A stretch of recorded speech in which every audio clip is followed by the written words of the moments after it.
Attention, cette vidéo contient du spoil. Voilà, vous êtes maintenant prévenus, faites ce que vous voulez.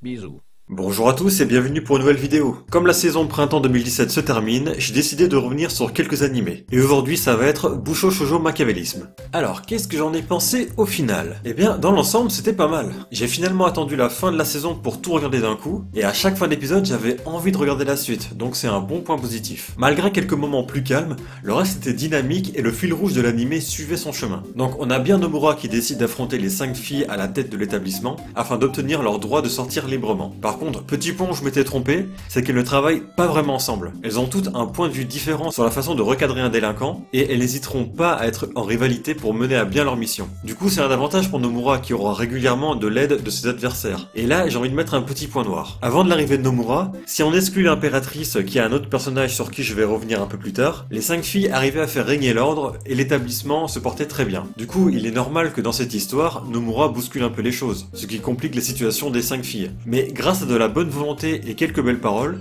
Nomura va réussir à carrément sympathiser avec elle. Les deux premières vont être Onigawara et Kikakuju. Elles vont le suivre avec comme mission de garder un œil sur lui, mais j'ai plus l'impression que c'était pour se faire remarquer et se faire complimenter. Elles vont même être carrément jalouses lorsqu'une autre fille tournera autour de lui. Et ce sera le cas pour la troisième fille du groupe, Tamaba, qui a une personnalité assez étrange. Alors elle par contre, je suis désolé pour tous ceux qui ont aimé ce personnage, mais moi au bout d'un moment je ne pouvais plus supporter de l'entendre parler. Sa façon de s'exprimer de manière lente et énigmatique colle peut-être bien au personnage, mais là pour moi c'était trop. Pour terminer avec les 5 filles, on a Anasaka accompagnée carrément d'un ours doué au combat et qui donnera du fil à retordre à Nomura. Et enfin la petite dernière Inaba, qui est aveugle, mais qui possède une ouïe très fine et qui combat avec une très grande rapidité. Donc pour résumer vite fait sur comment Nomura devient ami avec elle, il dit à Onigawara qu'il trouve son visage mignon, elle qui le cache derrière un masque depuis que sa mère le trouvait horrible, et du coup elle va être contente que quelqu'un lui fasse enfin la remarque. D'un autre côté, il ne va pas abuser de Kikakuju lors de sa défaite, elle qui pensait que tous les hommes étaient tous pareils. L'ours de Anasaka était en fait une femelle, et s'est prise d'affection pour Nomura, obligeant sa propriétaire à le suivre. Pour Tamaba, il lui a fait ouvrir les yeux sur comment gérer sa personnalité, elle qui jouait les filles sans émotion. Quant à Inaba, c'est surtout avec le temps et avec de l'observation qu'elle comprend que Nomura est quelqu'un de bien. Parce que justement, je profite de cette excellente transition pour faire le point sur Nomura. C'est en fait le type le plus cool et sincère de la bande. Bon, il avait peut-être ce petit côté tête brûlée, ce qui lui a valu un aller simple pour cette école, mais même s'il compte désobéir au règlement, ce n'est pas pour foutre le bordel. Et les filles vont petit à petit s'en rendre compte, elles qui n'avaient jamais eu à faire face à ce genre de mec. Et pendant chaque affrontement, même s'il va avoir tendance à les taquiner, il finira finalement à sympathiser avec elle aussi. Mais alors du coup, plus l'anime avance et plus le mystère s'intensifie sur le dernier personnage. J'ai nommé Amu. On sent que ce sera l'ultime menace de Nomura pour accomplir sa mission, mais alors qui est-elle et que veut-elle exactement? Eh bien, c'est réglé en 4 mots, une simple jalousie amoureuse. Oui, c'est bien ça. Si elle en a après la vie de Nomura, c'est parce que par le passé, ils s'étaient déjà rencontrés, et Nomura était l'une, voire la première personne en qui elle avait de la reconnaissance grâce à son talent pour le combat, mais un jour, elle voulait lui faire le tour de l'établissement, sauf qu'il refusa car un autre élève lui avait déjà proposé la même chose. Et depuis ce jour, elle veut supprimer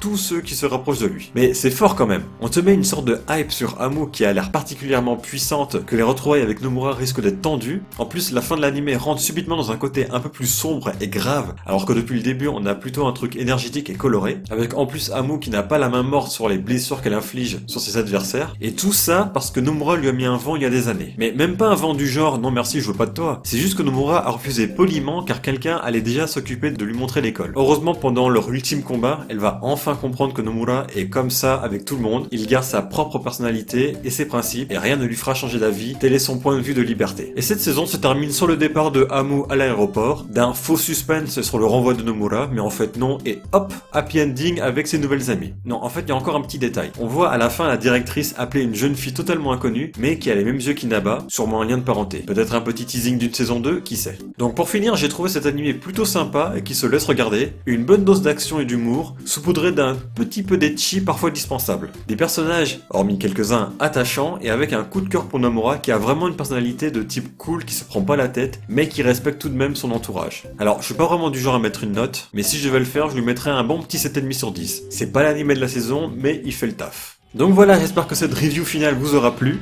Si c'est le cas, n'hésitez pas à me suivre, à liker et à partager. Pour ceux qui ont également suivi l'animé et qui l'ont terminé, dites-moi dans les commentaires ce que vous en avez pensé. Et moi je vous dis à la prochaine pour une nouvelle vidéo. Sayonara!